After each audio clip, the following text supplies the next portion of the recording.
Mais je vous parle de 15 ans de ma vie qui est pris en otage. C'est ça. Ce n'est pas un jeu.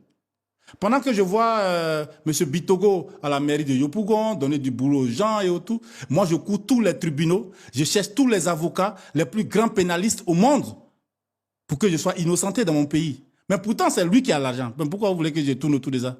Il n'y a pas de timing pour ça. Mais le timing ici qui est important aussi pour nous, ce sont les victimes. Si l'argent des victimes est mis en place et que dans mon pays, on me reconnaît cette innocence-là vis-à-vis de ces fonds, parce qu'on ne peut pas déchirer un rapport de la police économique comme ça. On ne peut pas déchirer des chèques que des gens ont identifiés. Je vous ai parlé tout à l'heure de M. Amaraman. Mais lui, là, il a pris 1,250 milliard. Aujourd'hui, il vit à Abidjan. Chaque matin, il se lève, il va au travail à Palmeraie. Il a un cabinet de comptable. Pourquoi on ne l'interroge pas? Et qu'on pense que moi, Gourou, c'est moi qui dois rembourser ces 1 milliard que lui, il a pris. Et pourtant, on dit c'est moi qui ai pris ça. Et lui, il est à Abidjan, il se promène. Parce que c'est le petit de Adama Bitogo. Non, il doit réagir. Quel que soit le temps. Il y a des procès aujourd'hui qui ont fait plus de 50 ans. Il y a des gens qui ont été accusés à tort. Ils sont restés en prison. 30 ans après, on a trouvé leur innocence. Mais ça, c'est parce qu'ils étaient enfermés.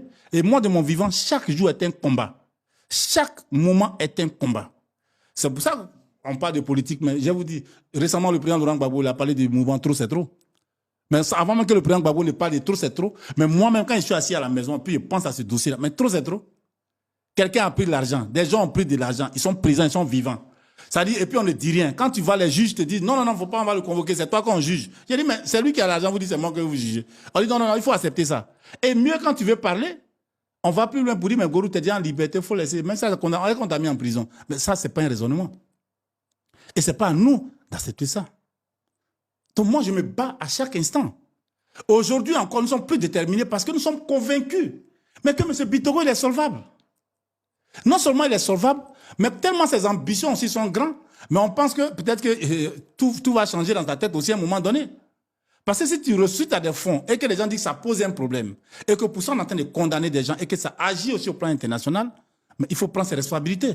C'est ça, aider les gens. Aujourd'hui, moi je serais heureux et fier de ce que le président de l'Assemblée nationale, Adama Bitogo, mais tel qu'il a reconnu devant le président Ouattara qu'il a pris l'argent des victimes et qu'il va rembourser, tel qu'il a dit à Jeune Afrique que je suis en train de discuter avec les victimes et que je vais restituer ces fonds-là, mais qui aujourd'hui qui rentre en contact avec ces associations que moi je représente, qui suis condamné, qui suis poursuivi,